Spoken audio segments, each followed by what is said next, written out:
Hello everyone, welcome back to our channel.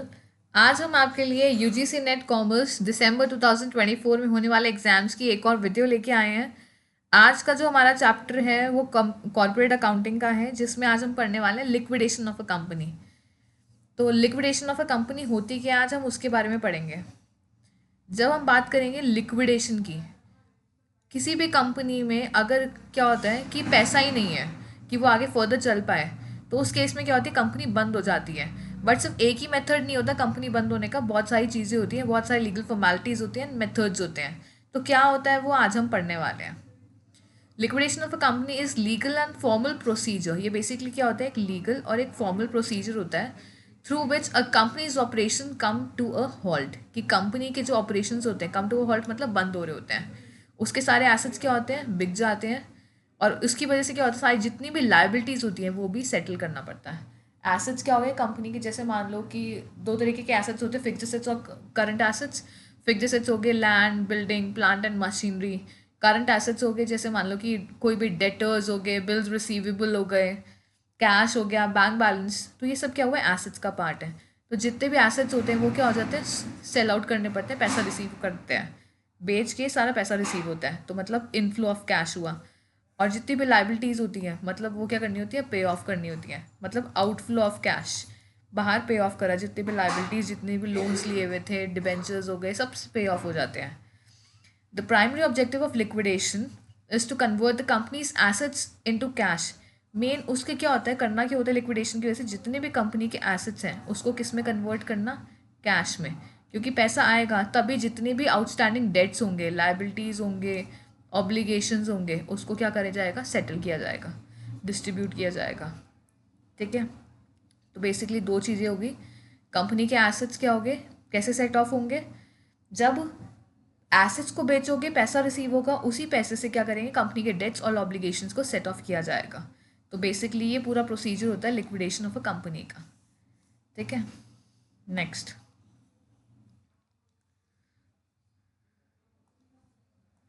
Statement of affairs in liquidation of a company. Statement of affairs क्या है, liquidation of a company क्या है। A statement of affair is a financial document that outlines the assets and liabilities of the company. Basically क्या होता है, एक financial document होता है, फाइनेंशियल मतलब पैसों से रिलेटेड, जिसमें मॉनेटरी कंटेक्स्ट को आप रिकॉर्ड करते हो। जिसमें क्या चीज़ लिखते हो आप, कंपनी के जितने भी एसेट्स हैं, कंपनी की जितनी भी लायबिलिटीज़ होती हैं, पॉइंट ऑफ लिक्विडेशन के टाइम आप उसे क्या करते हो, रिकॉर्ड करते हो। ये बेसिकली क्या हुआ, एक स्नैपशॉट हुआ कंपनी की फाइनेंशियल पोजीशन का। तो बेसिकली क्या होता है, it helps the creditors understand the potential return that they might expect during the liquidation process. तो बेसिकली क्या होता है, ये एक स्टेटमेंट होता है, स्टेटमेंट ऑफ अफेयर्स है ये, जिसमें कंपनी के जितने भी एसेट्स होते हैं जो कि जिनको बेच के पैसा रिसीव होगा, और जितनी भी लाइबिलिटीज़ होती हैं उन सब का क्या हो गया, ये बेसिकली स्नैपशॉट हो गया, शॉर्ट में ब्रीफ हो गया कि कितना पैसा रिसीव होगा, कितना पैसा जाना होगा, ताकि अल्टीमेटली ये पता चल सके कि कंपनी के पास कितना पैसा कम पड़ रहा है या पैसा हो रहा है उस पूरे प्रोसीजर के दौरान। तो बेसिकली ये क्या हो गया, एक स्टेटमेंट हो गया लिक्विडेशन। जब कंपनी लिक्विफाई हो रही थी, कंपनी आगे नहीं चल पा रही होती, लॉसेस में जा रही है, बंद होने के कगार पे है, बंद हो रही है, तो उस केस में उस टाइम पे ये बनाई जाता है। Types of liquidation of companies, कितने तरीके की लिक्विडेशन ऑफ कंपनीज होती है, उसके टाइप्स क्या होते हैं, किस किस तरीके से लिक्विडेट होती है, तो उसके बारे में हम पढ़ते हैं थोड़ा सा। एक होता है voluntary liquidation. Voluntary liquidation occurs when the shareholders or the members of the company decide to wind up the company. कौन डिसाइड कर रहा है, शेयर होल्डर्स, जिसको मेंबर्स भी कहा जाता है, वो डिसाइड करते हैं कंपनी बंद करना। किस वजह से, इंसॉल्वेंसी हो रही है, चेंजेस इन बिजनेस डायरेक्शन, और कंप्लीशन ऑफ बिजनेस पर्पस। जो बिजनेस का मेन पर्पस था, मोटिव था, जो भी मोटिव है, अगर वही अकम्प्लिश नहीं हो पा रहा है, ठीक है, या फिर जो भी चीज़ है, हर चीज़ उनके पास इतना पैसा ही नहीं बच रहा, इंसॉल्वेंट हो रहे हैं, तो उस केस में क्या होगा, कंपनी के जो शेयर होल्डर्स और मेंबर्स हैं वो क्या डिसाइड करते हैं कि वॉलंटरी लिक्विफाई कर लेते हैं कंपनी, बंद कर लेते हैं कंपनी को। तो टाइप्स ऑफ वॉलंटरी लिक्विडेशन की अगर हम बात करें, एक होता है मेंबर्स वॉलंटरी लिक्विडेशन, इसकी फुल फॉर्म याद करनी पड़ेगी। MVL मतलब members voluntary liquidation. It occurs when the company is solvent. अगर कंपनी सॉल्वेंट भी है, मेंबर्स लिक्विड जो लिक्विडेट कर रहे हैं, कि कंपनी के पास पैसा है, अभी सॉल्वेंट है, it can pay off its debts, अपने डेट्स पे ऑफ कर सकती है फुल में। लेकिन मेंबर्स ऑफ द कंपनी क्या कर रहे हैं, एक रेजोल्यूशन पास कर रहे हैं to voluntary wind up the company, company को बंद करने के लिए एक रेजोल्यूशन पास कर रहे हैं। तो उस केस में क्या होता है, एक लिक्विडेटर को अपॉइंट करते हैं और लिक्विडेटर का काम क्या होता है, जितने भी एसेट्स हैं उनको बेचना और जितने भी लाइबिलिटीज़ हैं, क्रेडिटर्स वगैरह, उन सबको पे ऑफ करना। ये तो मेंबर्स करते हैं। ये कब होता है, ये याद रखना कि तब क्या होता है, सॉल्वेंट है, अभी सॉल्वेंसी है, लेकिन मेंबर्स डिसाइड करें कि कंपनी को बंद करना है वॉलंटरी केस में। ठीक है, दूसरा केस क्या है, creditors voluntary liquidation. This is most common type of voluntary liquidation when the company is insolvent. Creditors कब कहते हैं, जब कंपनी क्या हुए, इंसॉल्वेंट। यहाँ पे है इंसॉल्वेंट, लेकिन यहाँ पे हम बात कर रहे थे, यहाँ पे क्या थी, सॉल्वेंट। मेंबर्स के टाइम सॉल्वेंट, और यहाँ पे क्रेडिटर्स के टाइम कंपनी पे ऑफ करने के लायबल नहीं, कंपनी के पास पैसा ही नहीं है कि वो डेट्स पे ऑफ कर पाए। The directors of the company decide to voluntary liquidate the company. तो डायरेक्टर्स क्या डिसाइड करते हैं, कंपनी को लिक्विडेट कर देंगे, वो बंद कर देंगे। But the liquidation is overseen by the creditors. A meeting is held where the creditors elect a liquidator. कौन इलेक्ट करता है, क्रेडिटर्स। एक मीटिंग होती है जिसमें क्रेडिटर्स एक लिक्विडेटर को अपॉइंट करते हैं ताकि जितने भी एसेट्स हैं वो पे ऑफ हो सके, एसेट्स बिक सकें और क्रेडिटर्स की जो लायबिलिटी है उन्हें पे ऑफ कर सके। तो ये होता है। तो कुछ की पॉइंट्स याद करने के लिए हैं। क्या है वो की पॉइंट्स, जो मेंबर्स वॉलंटरी लिक्विडेशन होता है वो कब होता है, जब कंपनी सॉल्वेंट होती है, और क्रेडिटर्स वॉलंटरी लिक्विडेशन के टाइम क्या होती है, कंपनी इंसॉल्वेंट होती है। Both processes are initiated voluntary by share holders और डायरेक्टर्स। ये जो दोनों प्रोसेस होते हैं कब होते हैं, वॉलंटरी होते हैं। कब इनिशिएट होते हैं, वॉलंटरीली बाय शेयर होल्डर्स और डायरेक्टर्स, उनके थ्रू।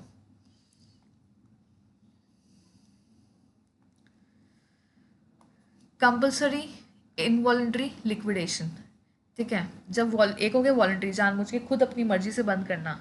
इनवॉलंटरी मतलब अपनी मर्जी से बंद नहीं कर रहे हो, लेकिन वाइंड अप हो रहा है किसके थ्रू, कोर्ट के through. It occurs when the company is ordered by the court to be liquidated. Court order कर रहा है कंपनी को क्या, लिक्विडेट होने के लिए, बंद करने के लिए।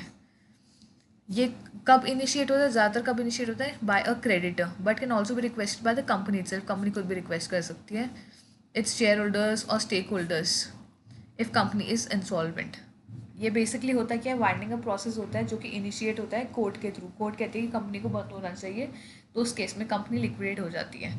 तो बेसिकली प्रोसीजर क्या रहता है, प्रोसेस क्या रहता है, अ क्रेडिटर और other party files a petition with the court to liquidate the company. Creditor file करता है या कोई और पार्टी फाइल करती है एक पिटिशन कोर्ट को कि कंपनी को लिक्विडेट कर देना चाहिए।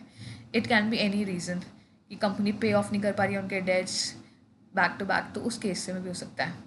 If the court is satisfied the company is insolvent it issues an order for the company to be liquidate. अगर कोर्ट क्या होता है, सेटिस्फाई हो जाती है कि हाँ कंपनी इंसॉल्वेंट हो चुकी है और वो अपने डेट्स पे ऑफ नहीं कर पा रही है, तो उस केस में कंपनी क्या करती है, कोर्ट क्या करती है, ऑर्डर फाइल कर देती है ताकि कंपनी क्या हो सके, लिक्विडेट हो सके। ठीक है, next, the court appoints official liquidator. कौन अपॉइंट करेगा इस केस में ऑफिशियल लिक्विडेटर, कोर्ट। कोर्ट खुद अपॉइंट करता है एक ऑफिशियल लिक्विडेटर जो क्या करता है, कंट्रोल लेता है और कंपनी के सारे एसेट्स को बेचता है, और जो पैसा रिसीव होता है उनसे क्या करता है, डेट्स को पे ऑफ करता है, क्रेडिटर्स के जो भी डेट्स लिए होते हैं उन सबको पे ऑफ करता है। तो कौन करता है ये ऑफिशियल लिक्विडेटर पॉइंट, कोर्ट करता है। इस केस में हमें याद रखना पड़ेगा, ये इंपॉर्टेंट की पॉइंट है। दोबारा से कुछ की पॉइंट्स क्या है, initiated by court order, court के ऑर्डर के थ्रू होता है। Often use when a company is unable to pay its debts, अगर कंपनी डेट्स पे ऑफ नहीं कर पा रही है, and has creditors seeking legal action, तो उस केस में होता है। A court appointed liquidator oversees the liquidation process. ठीक है, और नेक्स्ट क्या है, MLB। ये हम ऑलरेडी हम पढ़ चुके हैं। कब होता है, जब सॉल्वेंट होती है कंपनीज, लेकिन वो जो शेयर होल्डर्स होते हैं वो अभी चाह रहे होते हैं winding up of the company, तो वो लिक्विडेटर पॉइंट होता है, एसेट्स बेचते हैं और डेट्स पे ऑफ होते हैं। तो ये अभी हम ऊपर भी पढ़ चुके हैं पहले भी, दोबारा से हम ये थोड़ा सा और पढ़ रहे हैं इन डिटेल। इसमें ये पॉइंट याद रखना पड़ेगा, कंपनी किस पोजीशन में होती है, सॉल्वेंट पोजीशन में होती है। जब हम MVL के टाइम, मेंबर्स वॉलंटरी लिक्विडेशन के time, companies in position to pay off its debt in full, वो पूरे पे ऑफ कर सकते हैं, लेकिन still they want it to be dissolved. So the next, key steps of liquidation process. अगर हम steps की बात करें, लिक्विडेशन के स्टेप्स की बात करें, तो क्या क्या स्टेप्स होते हैं, अपॉइंटमेंट ऑफ द लिक्विडेटर। पहला स्टेप क्या होता है, एक लिक्विडेटर को अपॉइंट करना। वो या तो शेयर होल्डर्स के थ्रू भी अपॉइंट हो सकता है या तो फिर कोर्ट के थ्रू। जब कंपलसरी लिक्विडेशन होता है तो उस केस में लिक्विडेटर कौन अपॉइंट करता है, कोर्ट अपॉइंट करता है। तो लिक्विडेटर का काम क्या होता है, पूरे के पूरे लिक्विडेशन के प्रोसेस को देखना, उसका काम होता है। Second point, asset sale. Liquidator क्या करता है, बेचता है। जितने भी एसेट्स होते हैं, प्रॉपर्टी होती है, इन्वेंट्री होती है, इक्विपमेंट्स होते हैं, उन सबको बेच के क्या करता है, फंड रेज करता है, कैश आता है। Next, creditors claim. Creditors file the claim with the liquidator, secured creditors are paid first. Creditors बताते हैं कि अपनी क्लेम फाइल करते हैं लिक्विडेटर को, तो बताते हैं इतना पैसा उनका ड्यू है। तो जो सिक्योर्ड क्रेडिटर्स होते हैं सबसे पहले उनको पैसा दिया जाता है। सिक्योर्ड क्रेडिटर्स मतलब उन्होंने जो पैसा उधार दिया उसके अगेंस्ट कुछ ना कुछ एज अ सिक्योरिटी उन्होंने मॉर्गेज रखी हुई है। तो सबसे पहले क्या होता है, क्रेडिटर्स को पे किया जाता है, सिक्योर्ड क्रेडिटर्स को, उसके बाद प्रेफरेंशियल क्रेडिटर्स को जैसे कि एम्प्लॉयज़ वगैरह हो गया, और उसके बाद अनसिक्योर्ड क्रेडिटर्स। लास्ट में अनसिक्योर्ड क्रेडिटर्स को पे ऑफ किया जाता है जिनके अगेंस्ट कोई भी सिक्योरिटी नहीं है, कुछ भी मॉर्गेज नहीं रखा हुआ है क्रेडिट के against. Next step is to distribution of fund. After settling creditors claim, creditors के क्लेम को सेटल करने के बाद अगर कोई भी पैसा बचा होता है तो किस में डिस्ट्रीब्यूट होता है, शेयर होल्डर्स में। सबसे पहले किसको मिलेगा, प्रेफरेंस शेयर होल्डर्स को मिलता है, फिर ऑर्डिनरी शेयर होल्डर्स को मिलेगा। Next is final meeting and dissolution. Once the liquidation process is complete, a final meeting is held to approve the liquidators final accounts. एक बार liquidation process complete हो जाता है तो उसके बाद क्या होता है, अप्रूवल होता है liquidators की final accounts, जो भी हमने पढ़ा था ना final accounts बनाते हैं उसका। तो उसके बाद हम क्या होता है, कंपनी फाइनली क्या होती है, डिसॉल्व कहलाई जाती है। ये पूरे प्रोसीजर्स होने के बाद सो ये की स्टेप्स हैं, ये याद करने पड़ेंगे। पहला क्या है, अपॉइंटमेंट ऑफ लिक्विडेटर, फिर एसेट्स को बेचना, क्रेडिटर्स की क्लेम पे ऑफ करना, डिस्ट्रीब्यूशन ऑफ फंड्स, और final meeting and dissolution. Next, role of liquidator. Liquidator की अगर हम रोल की बात करें, क्या है, take control of company's assets and liabilities. Assets और लाइबिलिटीज़ का कंट्रोल लेना, sell the assets and convert them into cash, already हम बहुत बार पढ़ चुके हैं। Pay the companies creditors in order of priority, company के जो क्रेडिटर्स हैं उसको प्रायोरिटी में ही पे करना पड़ेगा, ठीक है। Ensure compliance with legal and financial obligations, जो भी रूल्स रेगुलेशंस हैं उनको फॉलो करते हुए ही चलना पड़ेगा। He can not go beyond those rules and obligations. Prepare and submit periodical reports to creditors and shareholders, जो भी periodical reports हैं वो submit करना किसको, creditors और shareholders को। Ensure the company is formally dissolved when all the obligations are met, क्या ensure करना, कंपनी फाइनली क्या हो गया, डिसॉल्व, और सारे ऑब्लिगेशन जो हो गए हैं वो उसके मीट हो चुके हैं, तो ये देखने पड़ेंगे। नेक्स्ट, लिक्विडेटर्स प्रायोरिटी इन पेमेंट। क्या प्रायोरिटी रहेगी लिक्विडेटर की पेमेंट के टाइम, सबसे पहले सिक्योर्ड क्रेडिटर्स। सिक्योर्ड क्रेडिटर्स कौन होंगे, the creditors have a claim over specific asset, जिनका क्लेम क्या है, किसी भी स्पेसिफिक एसेट के ऊपर कोई क्लेम होगा, जैसे कि मॉर्गेज रखा होगा, कोई भी लोन, सिक्योर्ड लोन होगा, प्रॉपर्टी रखी होगी एज अ मॉर्गेज, तो सबसे पहले सिक्योर्ड क्रेडिटर्स को पेमेंट की जाएगी। दूसरे क्या हुए, प्रेफरेंशियल क्रेडिटर्स हो गए, जैसे कि एम्प्लॉयज़ हो गए, उनकी कोई अनपेड वेजेस हो गई, पेंशन कॉन्ट्रीब्यूशन रह गया, टैक्स ऑब्लिगेशन रह गया, तो उनको पे करा जाएगा। नेक्स्ट हो गए अनसिक्योर्ड क्रेडिटर्स, जैसे कि ट्रेड क्रेडिटर्स हो गए, सप्लायर्स हो गए, तो उनको सबसे लास्ट में पेमेंट की जाएगी। और अगर फिर उसके बाद कोई पैसा बच गया उन क्रेडिटर्स को पे ऑफ करने के बाद, तो फंड किस में दिया जाएगा, शेयर होल्डर्स को। After all the creditors are paid, if any fund is left only then share holders will be paid, और वो भी पहले किसको मिलेगा, प्रेफरेंशियल शेयर होल्डर्स को, देन इक्विटी शेयर होल्डर्स, ठीक है। Impact of liquidation on employees.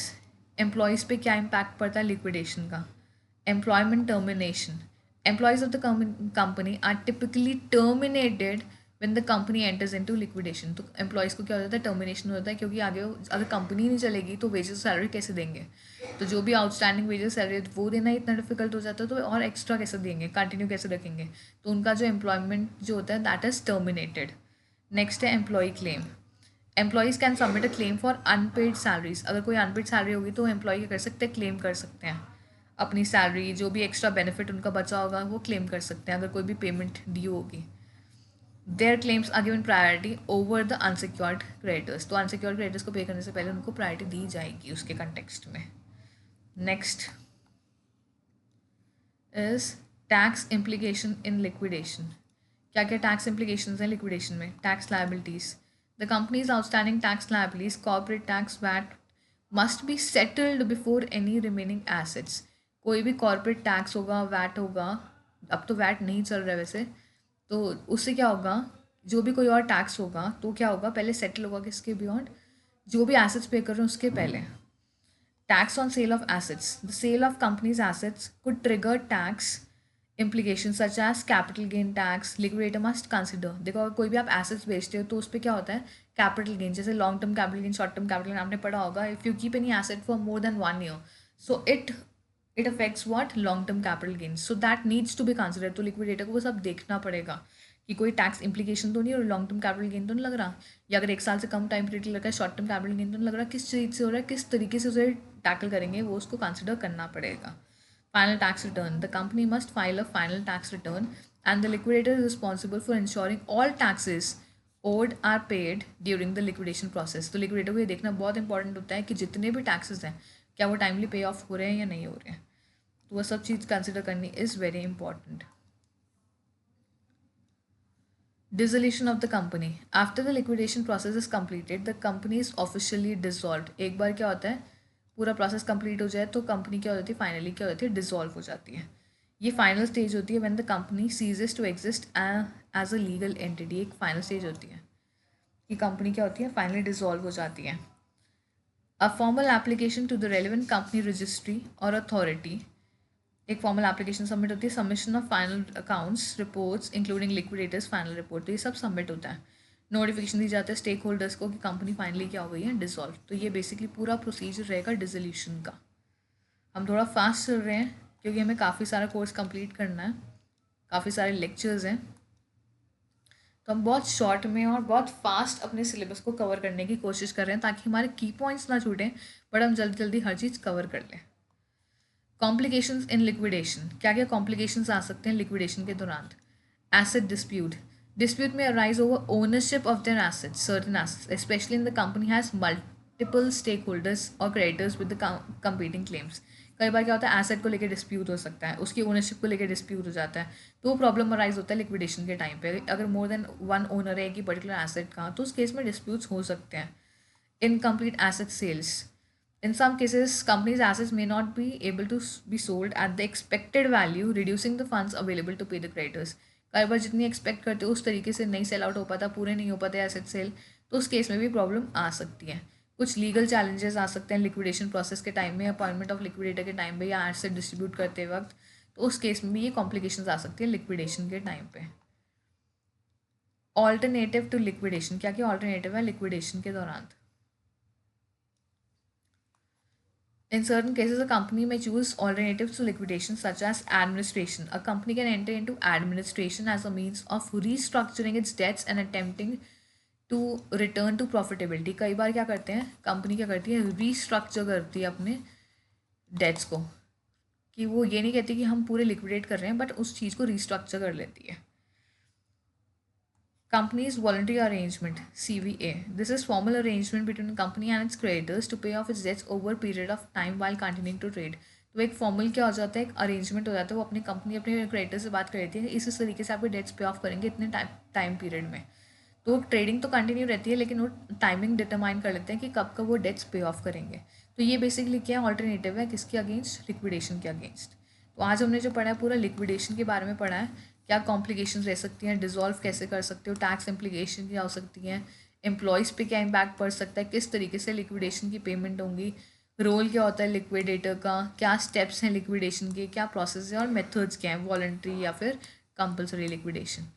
तो आज के लिए हम इतना ही करेंगे। अगर आपको हमारी वीडियोस पसंद आ रही है तो इसको लाइक, शेयर और कमेंट करना ना भूलें।